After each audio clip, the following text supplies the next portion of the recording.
everyone, and welcome to Devils United on a very warm day, sitting in 33 degrees in the sunny Manchester. We'll be doing Man United versus Brentford preview. Today I've got Luca. Luca, how are you? I'm good, man. I've been very excited about this stream. Thank you very much for having me on. It's a pleasure to have you on. It's always a pleasure to have you on. I can see Helgon's in the chat already. Hey there, Helgon. Hope you're well. Bring on the kids. Hope the Brighton defeat has huge consequences for this scathed starting lineup. I hope so. I really hope so. Let's do it.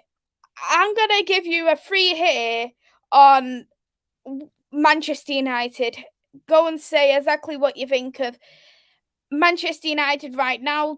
As an outside point of view, what are you thinking is going on for you?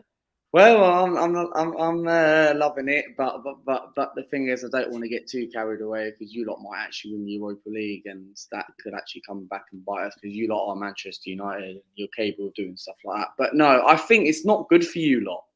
Like, I was very surprised that you lost to Brighton last week because I'm thinking Brighton are 2-0 over Manchester United, so they have a little streak against Manchester United. So for me, I'm looking at Ten Hag is a good manager, right? I think he's a good manager, but I think the problem is that the players are still having, like, it feels like a second syndrome season. That you're having a bit of like last season. It's like, yes, it's only the first game of the season.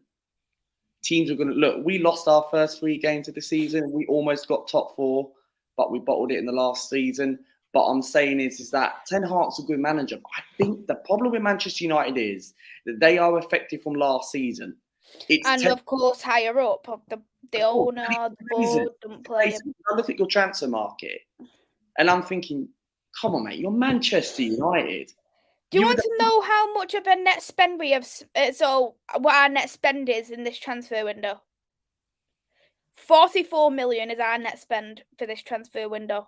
44 million. That's 44 million. That's like when Arsenal never used to spend money. You know what I mean? Arsenal never used to spend money. Now we're spending money. We may have, like, Arteta's actually spent like nearly 400 million with his football club when we ain't gone anywhere as a football club, right? But 44 million for Manchester United, that's just, it's embarrassing. Mate, you're Manchester United. You know what I mean? We get slapped at Old Trafford, and we've only won at Old Trafford once in like 16 years, and Manchester United is still rubbish, right? But I'm saying, look, getting back to basics, I think it's the Glazers. Like, I look at your summer signings. Christian Eriksen's a good signing because I think positive on that is you've got Europa League. You've got competition with, like, if Bruno Fernandes is not playing well, you throw in someone like an Eriksen. Arnautovic, right? Why are you getting players like Arnautovic? Arnautovic is washed up. He's injury prone, right? Why? This is Manchester United. You should be going for players like Anthony. You should be going for players like that. You don't want to spend 70 million on Anthony. But you've got to pay the money. Look at us. We paid for Pepe 72 million. It didn't turn out right. You've got to take these sort of risks. And I think the problem is that the Glazers, and it's also the fan base as well. Arsenal and Manchester United have a similar connection fan base, right? And I think the problem is it's your fan base, okay? That is the problem. And also with the Glazers, they've got to do something about it because this reminds me of Ollie 2.0. Do you know what the thing is that you look at it as a toxic circle. It's repeating itself. You've seen it with Louis van Gaal. You've seen it with Jose Mourinho. You've seen it with Ole Gunnar Solskjaer, but I would say he did get backed in his final season, and it's happening with Ten Hag. You look at Manchester United's squad. Ralph Rangnick has said that we need a signing everywhere to compete. That is literally what he said. I'm not saying that we're going to get that overnight. I wouldn't say that at all. But the point is that we should be at least getting what we need, at least the most important areas, a right back, because Dalot is for me is not capable of being a right back. We needed a defensive midfielder, we needed a central midfielder and a striker. I've just not been impressed whatsoever, and do you like when you just have that? Yeah, I know what you mean. Yeah, because I'm just looking at Maisy, right? Like Manchester United, like this season, you have to go for top 4 because I think you're going to have a similar season to us. We're both in the Europa League, right? Manchester United could win the Europa League, right? Because you've got to the final last time, and technically, Manchester United have got Ten Hag. He knows European football, right? And for me, I think your aim, you have to get Champions League football. That's what Ten Hag wants. He said that's his aim for this season. And for me, we're not going to get top 4. There's no chance we're getting top 4. I think it's a trust the process situation for Manchester United. You wouldn't have trust the process situation with us. So technically, I don't believe in the process. I bet Manchester United fans don't believe in the process either. But whether the fan base believe it, fair enough. Because Ten Hag, yes, he wants his own players, right? But I'm seeing it. I'm looking at it. I don't watch the Arsenal documentary. People have been saying to me, messaging me saying, have you been watching the Arsenal or nothing? I ain't watching it. The reason why I watched the first episode. I must be honest. Arteta might watch it. Our Arsenal fan base. I'm not an Arteta sexual. Not you, Arsenal fans. You know what I mean? Our fan base might end up watching who believe in Mikel Arteta, right? But I'm not watching it because we didn't get Champions League football. That's one of the reasons why I didn't want to watch it. Mm-hmm. That's the reason. But I'm looking at with Manchester United. You need a defensive midfielder. You need a defensive midfielder. Needed one since Michael Carrick. You do, and you haven't replaced anyone. Why are you not going to go out and go and get someone like Ruben Neves? Go and get Paulinho. Ruben Neves isn't a defensive midfielder though. Is a central midfielder for me. So he will be a Pogba replacement. He's not someone who's going to fill the holes in. And the best option we've got to have to take, as much as a lot of people are not going to like it, is that we should play Martinez as the CDM. I think that'll probably be the best option. I think that's a good option because he can play as a centre back, defensive midfielder, and also as a left back. And if we haven't got a defensive midfielder, I'd much rather start Varane and Lindelof in the centre back position and at least have someone covered than the defensive midfielder role. Because I'm looking at it and I'm thinking that if you're going to play him in defensive midfield, how long is he going to keep the consistency in that for Manchester United? Do you know, he actually played as a defensive midfielder for Ajax until Alvarez came in. So he played there for a season or so for Ajax. No, so we know we can do it. I think, but you saw it last week. Brighton, man like Danny Welbeck, destroyed Martinez. He was playing as a centre-back. Yeah, but goes to say that Zinchenko's a better business. Zinchenko and Martinez have got nothing to do with each other. No, but you're playing Zinchenko out of position. He wants to play as a midfielder, not as a left back. He does, but I just think with United, you're just all over the place, and you need a striker. Rashford for me isn't good enough anymore. I think the guys, ever since he's had that injury, he's not been the same player. Where's Martial? Why has he not been given a chance? Okay, Martial might not be the best at what he's injured.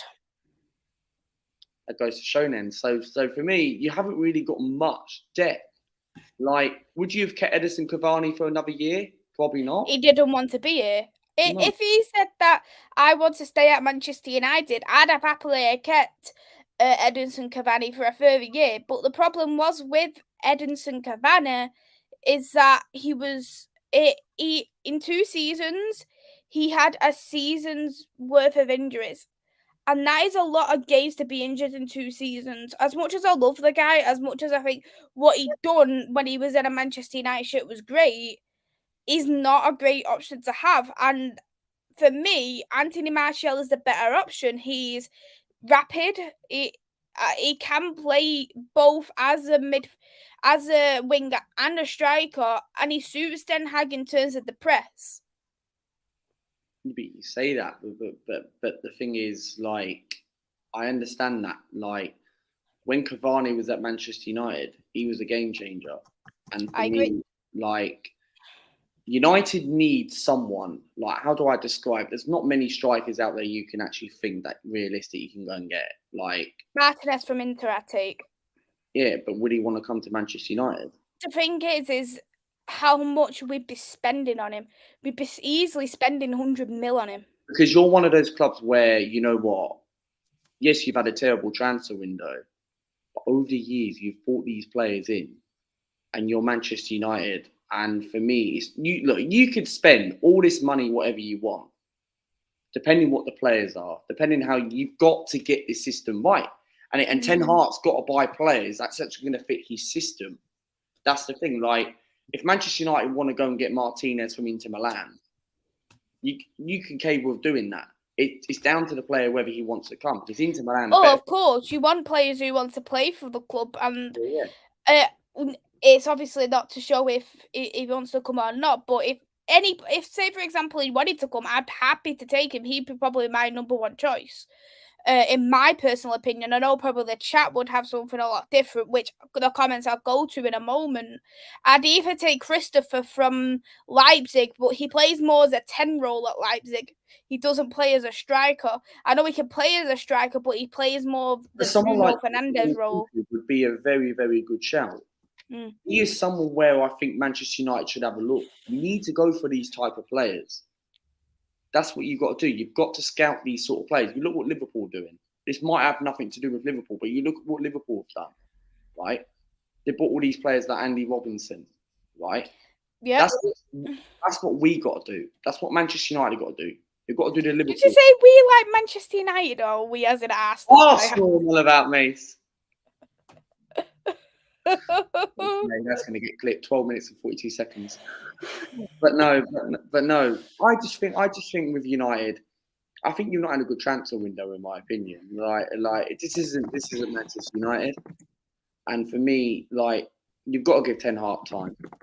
He's only just come in the job like 5 minutes, so technically, I'm just thinking, look, top 4 is your minimum target, or you need to win the Europa League, because last season with Ralf Rangnick, people expected him to obviously go upstairs and actually be the director and all that, and suddenly that didn't turn out to plan because the Glazers got rid of him.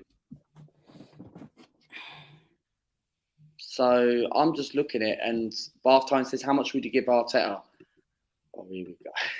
Basically with Arteta, I wanted him out a couple of seasons ago, but he gets this season. If he bottles it, he's got to go.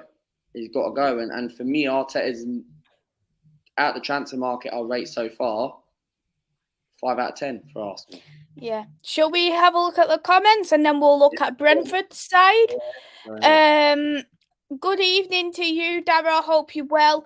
I seen about the takeover bid video what did come out. I think it was, from what I read about someone, people are saying it wasn't a good move because apparently brought a club into liquidation. I don't know how true it was, but I can only take things with a pinch of salt right now until something really, really happens. Because I remember a few years ago where Manchester United was going to get bought by the Saudis. I don't know if you remember that, Luca. And we was all like getting gassed about it, saying, "Oh, this is a great thing. We're going to be rich." But they only wanted to pay 1 or 2 billion. But the Glazers said, "No, we want 4." Could that person afford 4 billion? Because you'd have to be like Elon Musk, for instance, to pay that. It's a possibility, Macy, because at the end of the day, you look at it, right? If you want to get the Glazers out, the fans have got to come together and try and get them out. That's what you've got to do. And for me, with the Saudi Arabians, you're Manchester United. They will be interested in buying it if the Saudi Arabians want to take over. You're a massive club. You've got a massive brand, right? And you still are a bigger club, right? But I just think, like, all these the Saudi Arabians will be a very good shout, because I think if you get Saudi Arabian, it will be really good. It's worked for Newcastle, right? And I can't see the Glazers leaving anytime soon. Not the way. Here's a question though for you, Luca, and everyone in the chat. Answer this question. Well, I'd like to know people's opinions. Do you think moving forward in terms of a football club to compete and to stay in the Premier League, you're gonna have to have owners such as the Saudis or like Todd from Chelsea to actually be a successful club in the Premier League and actually try and be in Europe? Possibility, because I look at it, you look at Chelsea's owner, right? Like, people were questioned about Chelsea's owner, whether, he's an American owner, right? He's got good relationships with our owner, Stan Kroenke, about the Super League situation, right? And I think, Maisy, with if you're going to get a Saudi Arabian, he's going to be an owner where he actually cares. Like, don't get me wrong. Like, we've got an owner who sits in America. His son pretty much, obviously, basically now, it was like 4 years, like yesterday, that the Kroenkes got full control of the football club, right?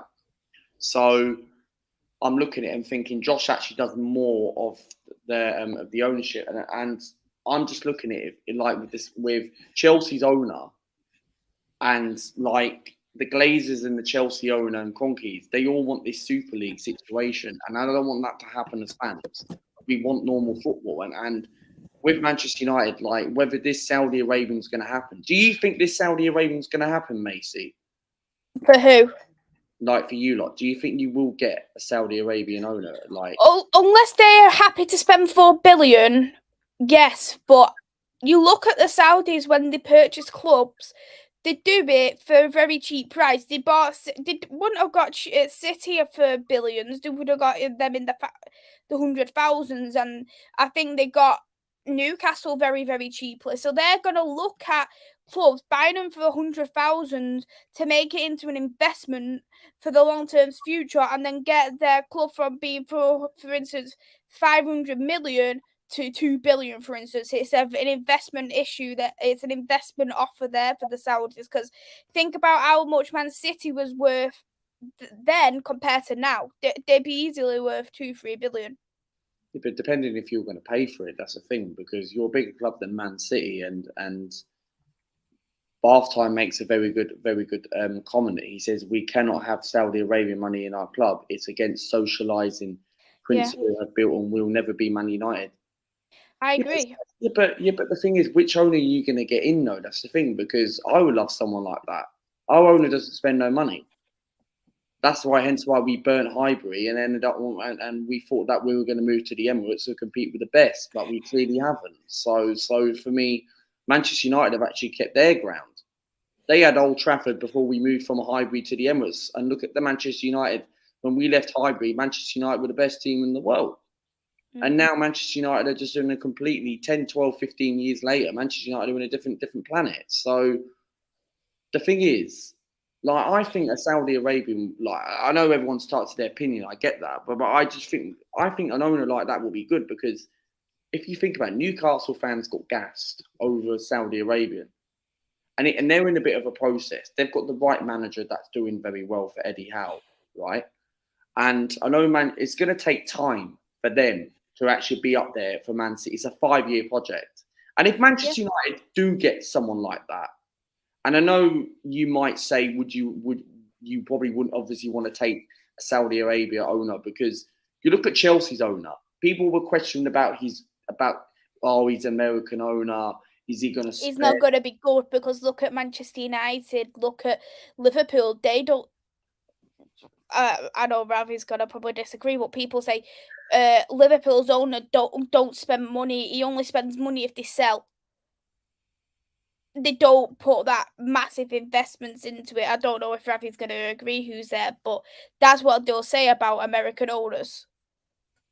Well, they would, but I just think probably you need like inventical owners. You need those type of owners who are going to come in, because you look at Newcastle's owners, they're completely different. Like, if you get an owner, you need an owner who's going to turn up to every single game, because our owners don't turn up. Stan Kroenke, who's pretty much the owner, well, Josh pretty much does obviously does the work, but Stan still owns the club. He turned up in America this year. They only go to the games when we were in America. right? Josh Kroenke hasn't been to a game in England since, I can't remember when the last time I could remember was probably one game last season for Arsenal, or the Europa League final 3 years ago. That's the last time. And for me, this is the thing, like the Glazers, how much you don't like the Glazers, but they like, do the Glazers go to the games? Not often. They did go to the first game of this season. Because I'm looking at it and I'm thinking, yeah, they actually went to the first game of the season. But it's Does that mean anything, though? It doesn't mean anything, Maisy, doesn't it? It's something where something's got to change. And this is why us and Manchester United are going to be in a situation for a very long time. So, yeah. So, let's quickly go through some more of the comments. yeah. Good evening, Rava. Hope you're well. Thanks for coming in. Good evening to you, Paul. Hope you're well. Thanks for coming in. Good evening, Andrew. I hope you're well. Thanks for coming in. Rava, how are United looking at Rabiot, Morata, Unanovic, United? What a club. Morata, he linked with. Apparently so. Yeah, look at Luca's face. It's less than bloody Nottingham Forest. # empty Old Trafford. I'm sure you probably have seen that, haven't you? # empty Old Trafford. Yeah, but there was something going on after the game that Manchester United fans, the fan base, were obviously having like a banner. Obviously, they want the Glazers out, like after the game. Yeah, it gets shown a lot. That banner, to be honest, Is that really going to make a difference? Because everybody's got to come together and do it. Everyone has a different individual fan base. You know what I mean? Obviously, they probably do want the Glazers out. But it is what the problem is that if you are Glazers out, which I'd say 98% of this fan base is, you've got to remain Glazers out.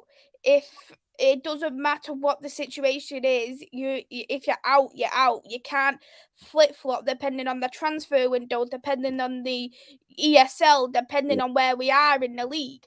You've got to remain fully Glazed out, even if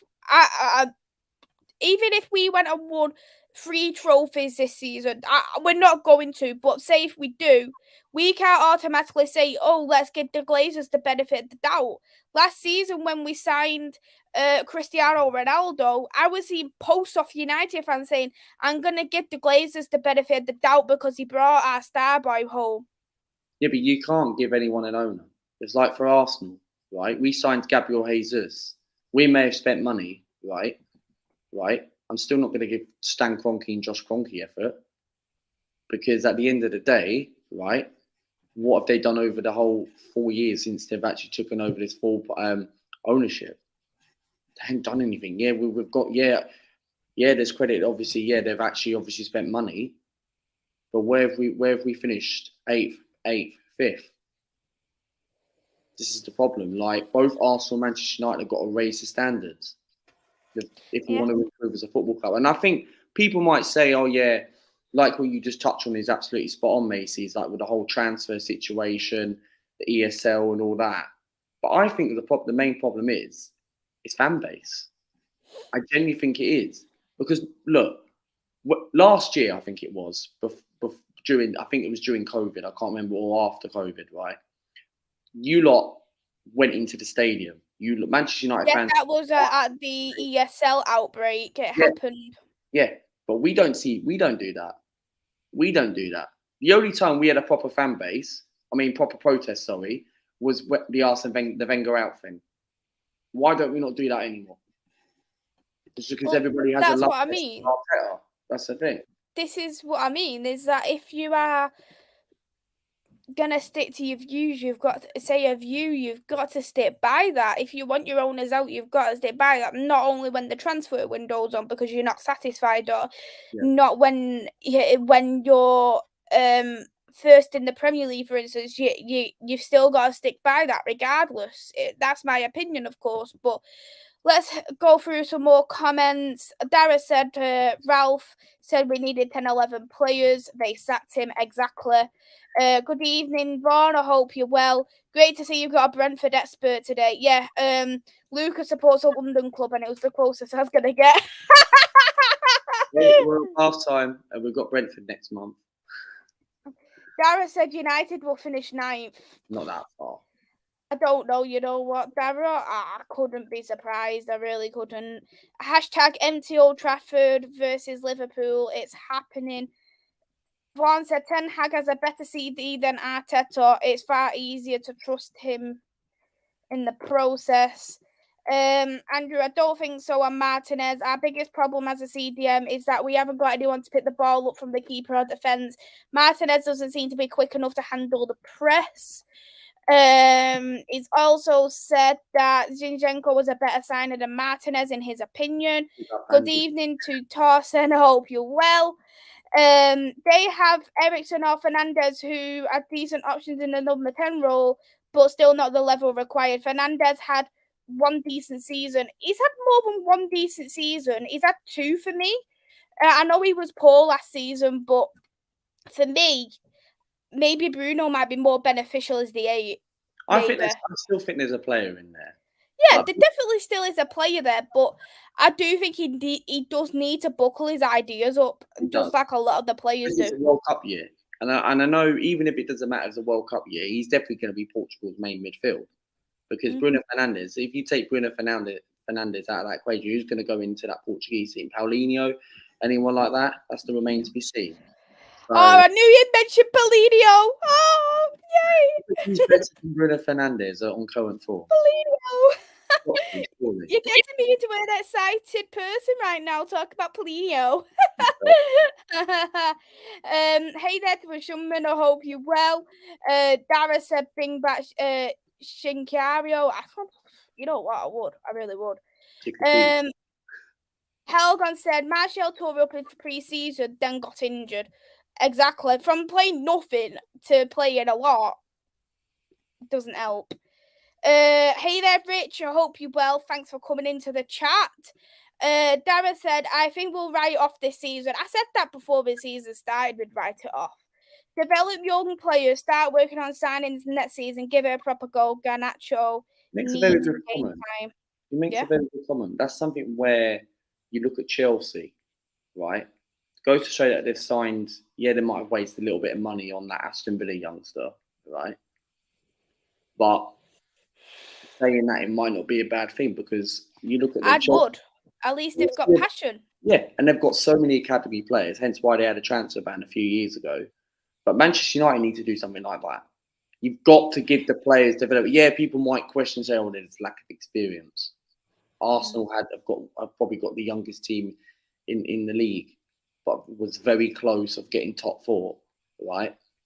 Yeah, last season, obviously one of the reasons or the main reason why we lacked the experience. But I think you've got to give the youth a chance. And I think Manchester United have got a very good academy system. Hence why they've got a very good under-21 team. And Garnacho's a good point. We should be using the likes of Garnacho. The thing is, though, with Manchester United is that we overuse our youth players. And I think we don't develop him in the right way for that reason. Like, you look at Rashford, he was terrific in his first season for United. He went downhill, obviously his injuries, but I think he was overworked. I think Anthony Elanga, he was too premature to come in. And I worry about bringing Garnacho in too early or playing him too much game time because I don't want his development to get tampered with because this kid Garnacho, I don't know how much you've seen of him, but he's one of the best youth players I've seen in a very long time. So I don't want to tarnish that development. Yeah, I actually 100% agree. 100% agree because I'm looking at it and I'm thinking that's something where you've got to improve. Because you look at Arsenal, right? We developed Smith Rowe, we developed Saka. And think about if we're going to keep these players, like over the years, we've sold our best players and run down players' contracts and let them go to other rivals. And we sort of still continue doing that, kind of. But the thing is, with Saka and Smith Rowe and Martinelli obviously came from the Brazilian league, but think about the players that we've got through the academy. Then think was about was it called Salabia? Saliba. Saliba. He was from the academy, wasn't he? No. Was he not? No, he came from the French Saint-Étienne, I think we signed him from.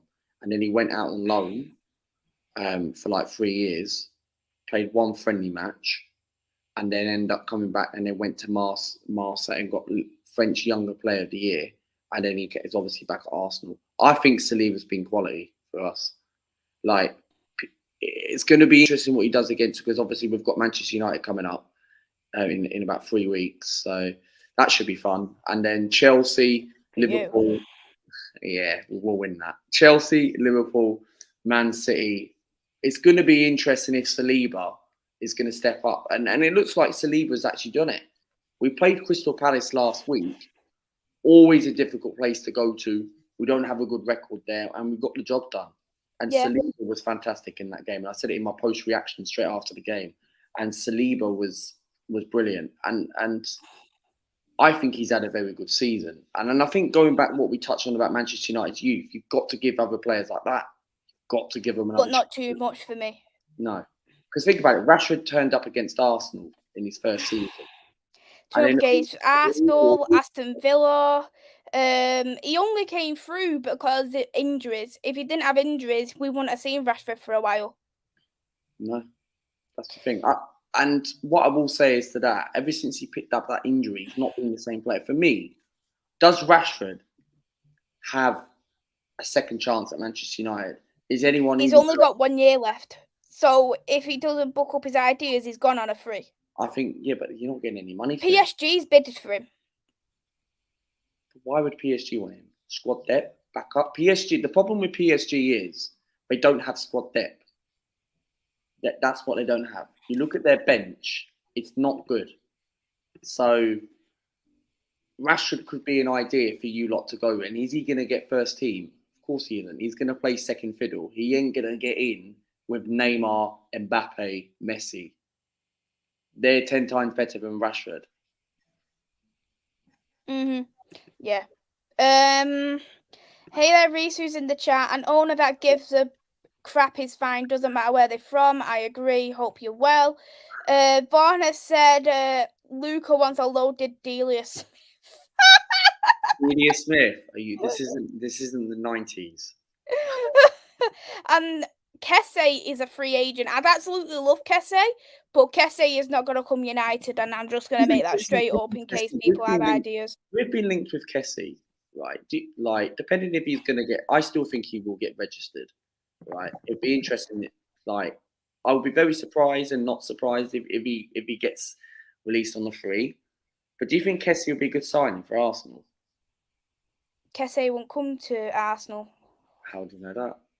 Because Kesse won't downgrade from AC Milan to Arsenal. Barcelona may be in the Champions League, but they ain't gonna do it. They ain't gonna do anything in the Champions League. They might get out of the group, but they ain't gonna do anything.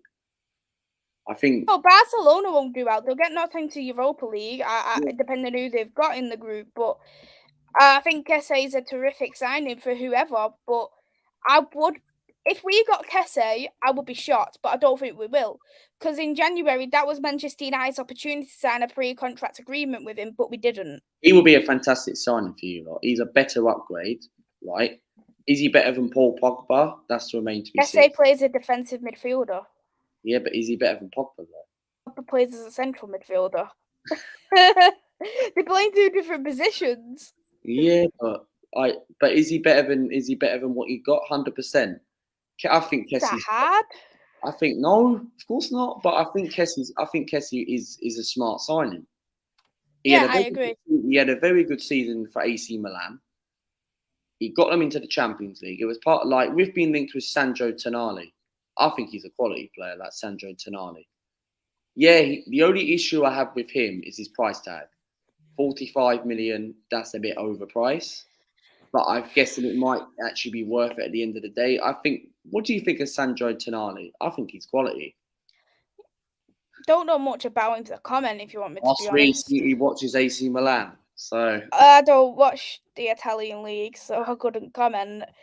Yeah, hey there, James. I hope you're well. Thanks for coming in. And Vincent's in the chat as well. Hey there to Vincent. So what we'll do, we'll discuss Brentford on how they've been. Because it's their second. Maisy, speak properly. It is their second season in the Premier League, and last season in the Premier League finished comfortably in 13th place, despite, of course, relegation fears. What do you feel like Brentford? How do you think Brentford's adapted to the Premier League for you? Well, people are saying that they might get relegated, and I'm thinking, come on, man, they ain't going to get relegated because Brentford last season had a very good start to the season, mate. Last season, in last year, my Premier League predictions, I backed them to get relegated, and for me, like they've actually come in and they had a very good start to the season last year. They obviously beat us at the first game of last year, and then they got a point against Liverpool.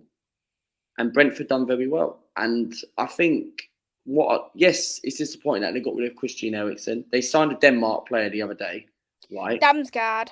So apparently he's meant to be a good player. So they still got Ivan Toney. He's looking very sharp at the moment. So yeah, it's a bit of a blow that Christian Eriksen's gone. But I'm sure this Denmark player will come in and actually do all right. And I think they're going to finish mid-table this season. I don't think they're not going to actually achieve and finish top 10. I don't think they ain't got the players to get top 10. But I think Thomas Frank is a good manager. I'd take him over Mikel Arteta, in my opinion. But for me, I'm looking at Maisy and I'm thinking, I think they're going to have. I think they'll have a similar season to last season. But Ivan Toney, I think he ain't going anywhere in this transfer market. I think he's going to stay where he is. I think he's happy. Yeah, he's an Arsenal fan. But Arsenal could do with someone like Ivan Toney. Yeah, and they've made some good signings. They have certainly have strengthened. I know they have Scottish player. Yeah, Aaron Hickey, who was supposed to be going to use. Yeah. They have strengthened. They've got who's best player in King Lewis Potter. Don't know too much about him. Heard he was great, but that was on a record transfer fee for Hull, apparently. Yeah. What does stick out, what isn't Aaron Hickey, Ben Mee. Getting Ben Mee on a free, because you look at Brentford, and I think Brentford, they adapt to with different teams, so they'll change formations, fix it up depending on who they play against. And to be fairly honest, I actually think that Ben Mee is a terrific signing for Brentford, and he was at Burnley for so many years. He was one of their key players who kept them up, and maybe if Ben Mee never got injured, Burnley could have been stayed up instead of Leeds at the moment. Signing though. Is Ben Mee a good signing for them? Because he's got so much Premier League experience. He's a leader. You look at the back line for Brentford, they haven't got a bad one. But last season they had like the likes of Ethan Pinnock. They had Jansen. They had Henry as well. I really rate Henry. I do. I think Henry's probably one of my favourite players at Brentford, if you want me to be honest. I like how much he goes forward, and he can play as a left back and a wing back. But I think the centre backs role for Brentford last season, they worked well in the Championship, but they didn't work well in the Premier League. You see, like Ethan Pinnock with these stats such as Ethan Pinnock had the most interceptions in the Championship, but say if the Championship is here, the Premier League is there in terms of standards, and I think the centre backs didn't quite grasp that. And I think having the experience of Ben Mee, the leader of Ben Mee, and someone who's intelligent in that back line, who is able to command the back line, because David Raya's very young as well. He's only 24, 25. So he's still a young goalkeeper, and I think to have someone who's experienced in front of him is also great. 100%, I 100% agree. Yeah. So, is there any transfers for Brentford that stick out for you? For me, I think what Brentford need to do is look, strengthening wise, I think they've got this Danish player.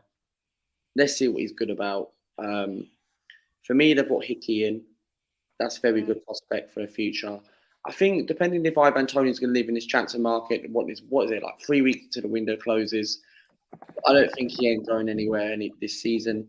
I think Brentford do need to win at least a couple more signings if they want to try and push for a top 10 finish. But like I said earlier, I think they're just going to have a similar season to last season. Like they're one of those teams where I feel like they're not expected to obviously improve, but they're just going to stay up.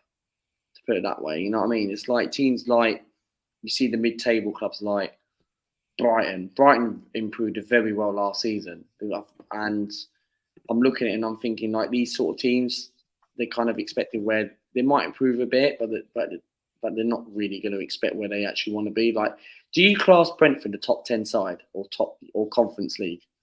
No. No, I don't. I think they are a very strong top 15 club. They definitely are. There's definitely teams who are in a worse situation than Brentford. And I think Brentford are smart in what they do. I know us United fans don't like Thomas Frank, but I think Thomas Frank is a great manager. He works well for Brentford. As I don't like Thomas Frank of what he's done with Man United, but I do rate him for what he's done at Brentford. I think he's done terrific.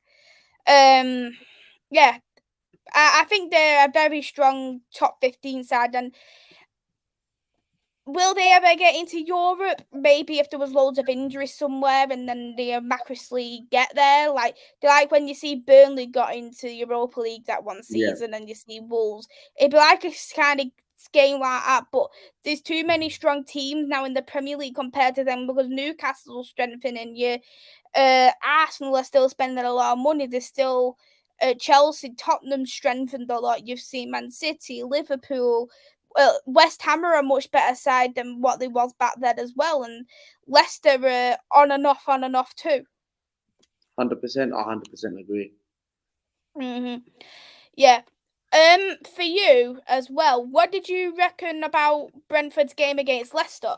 Because I actually think they done terrific in terms of what they how they done to get to from losing 2-0 for drawing 2-2.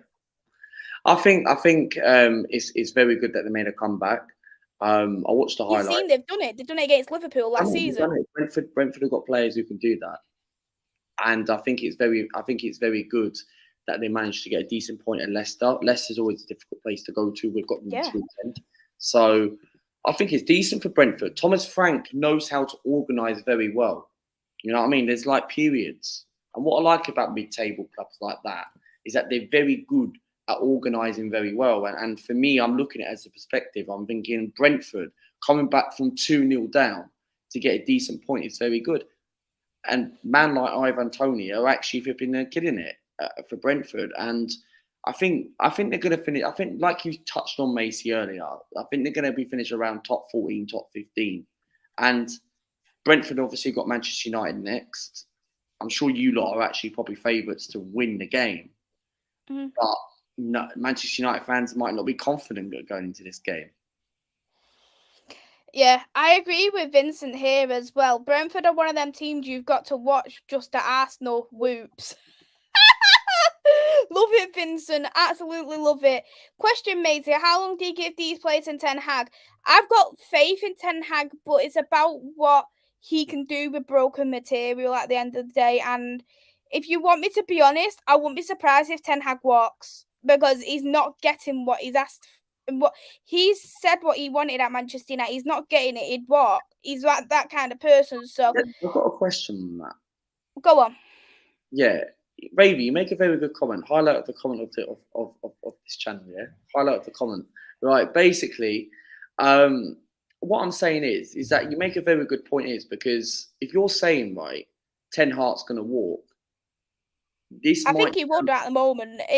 If we miraculously get everything what we need, He might not, but as it stands, I wouldn't be surprised if he did, just because he isn't getting what he's asked for. And you know what Ten Hag's like. He's one of them where he's demanding. He wants success. He's got hungry. Champions League football last season, and if he didn't get Champions League football, we would have been in it right now. And for me, he would have walked. And if Conte doesn't, I don't think he would have if we had Europa, Conte. If Spurs got into Europa, I actually think that he would have stayed. But they would have looked at the season ahead, and if nothing was happening by Christmas, I think he would have walked then. Well, yeah, and this is the thing. This is why, look, we're stuck with a PE teacher, right, manager, right. Whereas Manchester United and Chelsea, Liverpool, Spurs, and Man City have all got elite managers. Whereas we're stuck with a rookie. So I'm looking at it and I'm thinking, you've got to give this manager time. Like, I'm looking at this season, he has to get Champions League football. And if he walks and doesn't get what he wants, then it's going to put more pressure on the fans, and it's going to put more pressure on the Glazers. And then you lot are going to be, because if he does walk, and if you don't win a trophy this season, this has to be the season where, like, we won't win a trophy this season. I think we'll win the FA Cup and the Carabao Cup at most. I don't think you got a good chance in Europa League, because same in Europa League. Speaking of the Europa League, you lose to funny teams where you expect to win. Like, you've lost to so many games last season, especially your home record was dreadful last season. That's the same with Arsenal. 2 seasons ago during the pandemic season, Arsenal's home form was bad. We were losing teams to like Burnley at home. So Manchester United did lose to teams like where teams they expected to win. So I'm looking and I'm thinking, I don't think you'll win it, but I think you've got a great chance of winning the Europa League this season. I think that is the main, you've got to put your eggs in your basket and go for that. Because I agree, we do need to, but it's a matter of will we get there?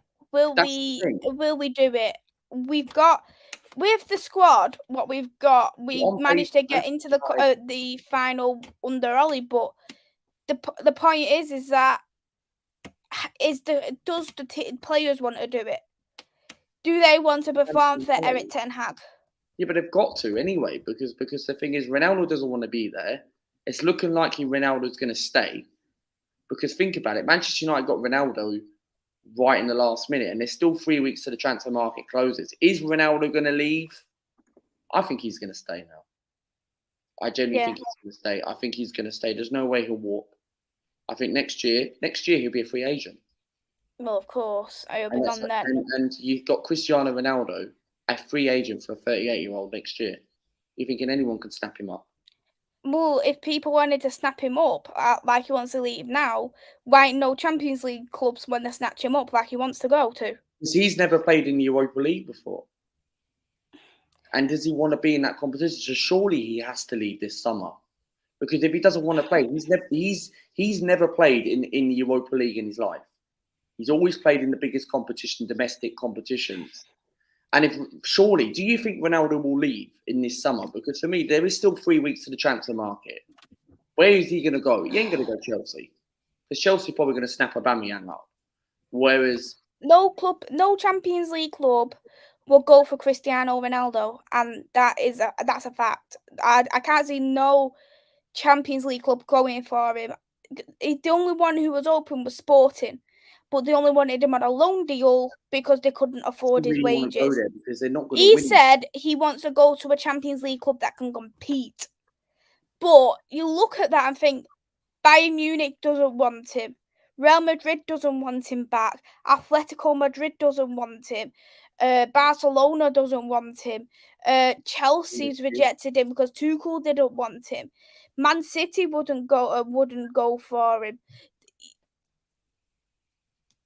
See, this is the thing. This is why, look, Cristiano Ronaldo is still the best player in the world. Hence why he might not be good as what he was before, but he got you 18 goals last season. I think it's a bit of 50-50 divides, because I'm saying, to put it as a perspective, I'm thinking in a way you should keep Ronaldo, in a way you shouldn't keep Ronaldo. Because you take Ronaldo, you saw it last week. You're thinking how Cristiano Ronaldo, he always saves you. It's like with Arsenal. We rely on Saka, right? This is why we need to bring players in and bring squad depth. Can anyone replace Cristiano Ronaldo in a realistic transfer market now? Probably not. But for me, I'm looking at it. You saw it last week in that game against Brighton. Ronaldo was involved when you pulled and got that goal back to make it 2-1. Hence why Ronaldo can change a game. Is Ronaldo going to be a bench player? Is he going to be important and play in the Europa League? Because you've got the group stage draw coming up at the end of the month. So I'm thinking, do you involve Cristiano Ronaldo? Is it going to be interesting? Will Ronaldo be part of that 25-man squad, right? At the end of the Europa League squad? Is he going to be part of Ten Hag's plans? Does Ten Hag want Cristiano Ronaldo in part of his plans? Because you saw him going on the bench. Clearly doesn't mean that he doesn't want him in his plans. Ten Hag probably forced himself to bring Ronaldo on in that game because that's how he was involved pulling that goal. Yeah, you lost the game, but Ronaldo actually changed the game, and he's a game changer. So... Reese has said PSG become the discussions for Marcus Rashford. He is not the only profile to be studied by Luis Campos. Rashford has a good relationship with Mbappe. Good for Rashford. I don't care about Rashford. If he goes, he goes. I couldn't give a crap. But thanks so much, Ravi, mate. It means a lot. Before we wrap up, do you fancy doing a starting 11 lineup for both teams? Yeah. Let's do a starting 11. So we'll start with Man United. Easy enough for me. De Gea's in goal. Do you agree? Yeah, 100%. I'll go with David De Gea. Right back, I've got to go for Dalot. You not play Wan-Bissaka? He's better than Diop. He is better than Dalot. My literal farts and my bloody bum is better than Dalot. My bloody mini toe is better than Dalot. But he's still in that lineup. And he will stay in that lineup. The guy is rubbish. It's like Bellerin. For me, if you want to go with him, that's fine. But if I was he'll get played. Dalot will get played. I think Wan-Bissaka is a better option. You need a right back. You need a proper. Why don't you go? I told you we do. Why don't you go for Lamberty? People might say, "Oh yeah, Lamberty don't fit because Manchester United don't play 5 at the back." Maisy's bum Dalot. Why the signal arrow talks sense? You know what I mean? Hey there. Hope you're well. Led was better than both. Exactly, I completely agree. He's going on loan to QPR. Number of clubs, right? Going to QPR, man. Ethan Lade is a potential. He was on loan at MK Dons and he done well. So for me, Ethan Lade, why didn't you not give someone like that an opportunity? But he's going to QPR. So this is the problem with Manchester United. You're not giving these opportunities a chance. That is something where Ten Hag is a younger manager. Yeah. He's been at Ajax. He's developed these players. Ajax are a very, very good, smart club, right? Yeah, they don't win Champions Leagues and that, but they did back in the day. But I'm looking at it and I'm thinking, Manchester United need a right back. And people might be put off with Lamberty because he's injury prone. He is. And also, like, who can you think of? Would you go and get Dumfries? I'd take Dumfries. Who can you think of? I'd take Dumfries. You know what? United should have gone for Spence. Why didn't we go for Spence? I will keep saying that, and I'll keep saying that and saying that. We should have got Spence in one of the pre-season friendly matches. Tottenham lost to Roma, I think. This is me right now because we didn't get Spence. And I even said I'm going to pull this hair out if Dalot stays in that right back position. I think I might have to pull my hair out soon. Because at the end of the days, Conte said to Spence, right, that he needs to work very hard. Hence why I don't think Spence ain't going to last long at Tottenham. Spence would have fitted right in our team. He would have. Do well for you lot. Do you know? I was thinking for the left back. I think Maisy is going to come in. You know, what do you think? I think that's a good shout. I take Maisy deserves to start. Luke Shaw was woeful. Luke Shaw's overweight. But yeah, he's crap. Luke Shaw. It's getting gone. But I think Varane is going to come back, and I think Martinez will play. Is Varane fit? Apparently, Varane didn't play because he was lacking match fitness. Did he play in a pre-season friendly against Halifax Town behind closed doors? Yeah, he did. Yeah. Yeah, he did. But I think that's what. But when I seen him against Rayo, they played very well together. So I would actually have it in that squad. I've got a question, right?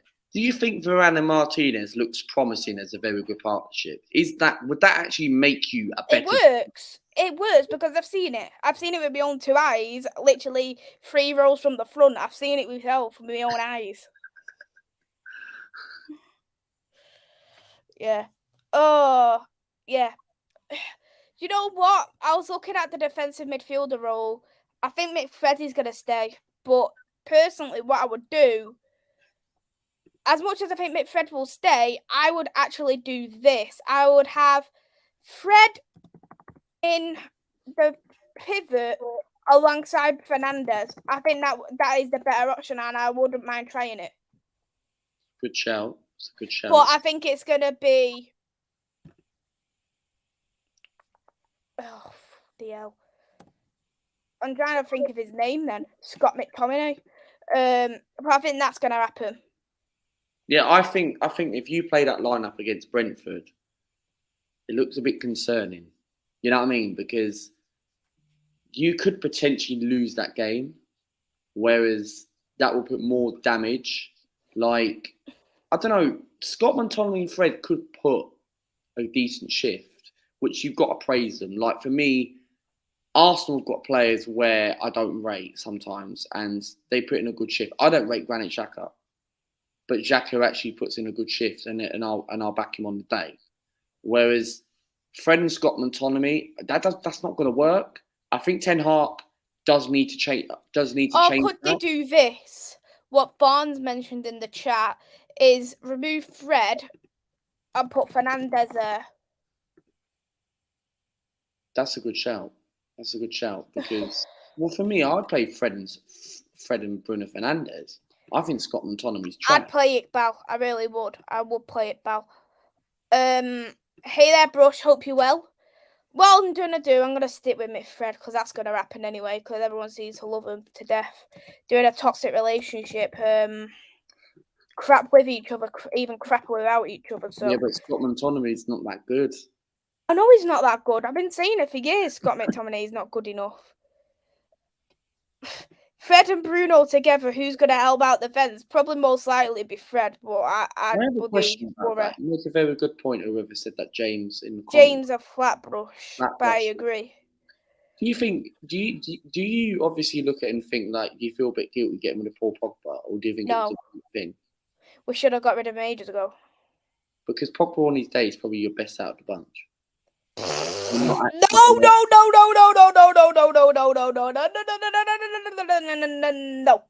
Don't reckon? And yeah, his wages. His wages are a bit over the top, 370 grand a week. But Pogba always raises his game against the big teams. No joke, right? I would literally rather get someone from the under-16s than play Paul Pogba.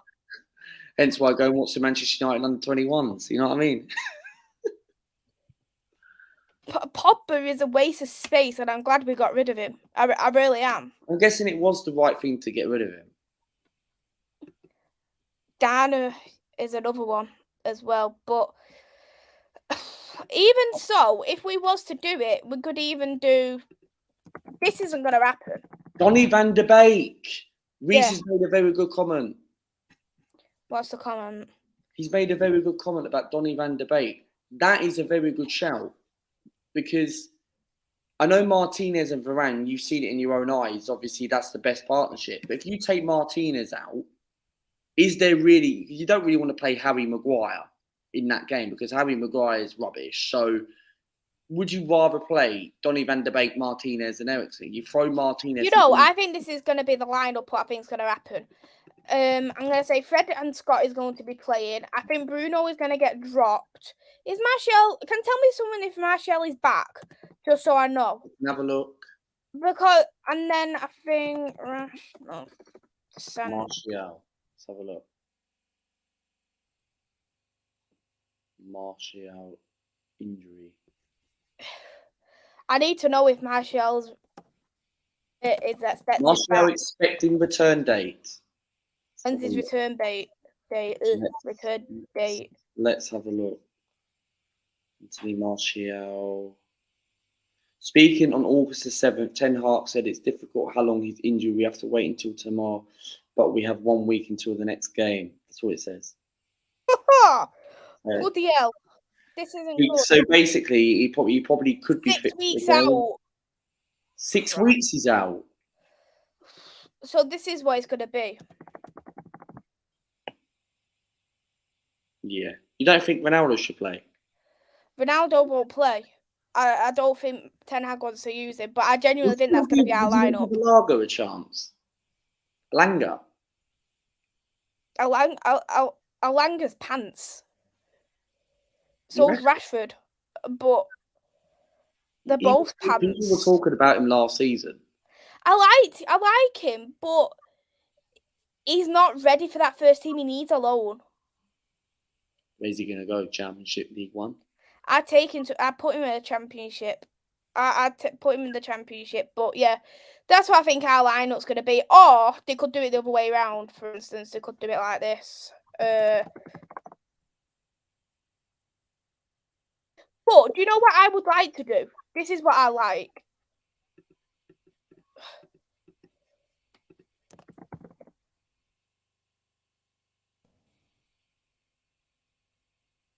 This would be better for me. That would be better playing Sancho up front. Can Sancho play as a central striker? Sancho has said he wants to start. He wants to play as a false 9. Garnacho is another one. I would play Garnacho. Garnacho's an option. But do you think Sancho's a bit of a risky player as a false number 9, where you have to? Maybe, because he's our only creative player. Because we played Pepe the false number 9 against Villarreal once, and it didn't work out. So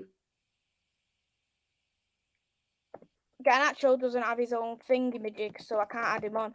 But yeah, Garnacho's another option, but I think he'll probably come off the bench. I wouldn't mind seeing Sancho up front, but I don't think he will be playing up front. But poo lineup, let's just say poo lineup. But yeah, let's wrap it up here anyway. Yeah, thanks, Luca, for coming on. It's been a great show. Anytime. More than welcome to help your channel out. You know what I mean? I help everyone's channels as well. And thanks for inviting me on. Thank you so much for coming on. Would you like to shout out your socials? I love to shout out my socials. Yeah, subscribe to my YouTube channel, Luca AFC. I've got a stream to do at 9 o'clock. We are going to be doing. I need to set it up actually. So, Premier League predictions, game week 2. So, if anyone in the comments want to come and join, it's an open stream tonight. So, if anyone's free at 9 p.m. Feel free to come on, and we're going to be discussing about Premier League predictions, and anyone's more than welcome to come on. And tomorrow we've got my Leicester preview. We've got a Leicester fan called Maisy Silver Fox coming on at 6 p.m. and that's what the content's coming up, and the match reaction on the weekend. And thank you very much for inviting me on. Thank you very much. What's your score prediction? Manchester United. I'm going to go for Manchester United 2, Brentford 1. I've gone for that same prediction, and it's hard, but that's what I've predicted anyway. But thank you, Luca, for coming on. It's great. It's been great having you on, and I'll put your link in the description below. So if you haven't already, go and subscribe there to Luca. I'll be live in 20 minutes. I'll be doing my prediction show with John Sinclair. Then afterwards, I will be live on Saturday. I'll be doing a watch along for Sporting, as they do take on Rio. So go and check that out. It's my first Sporting watch along. So give me your opinions. Yeah, you might see Paulinho, but give me a prediction. Give me your thoughts on what you think, how you think the watch along went on. If you liked it, I'll do more. But if you didn't, I'll stop. It's just one of them. But yeah, we'll see you in 20 minutes, everyone. Hit the like button, and if you're new, also hit that subscribe. Take care, and it's a goodbye from me.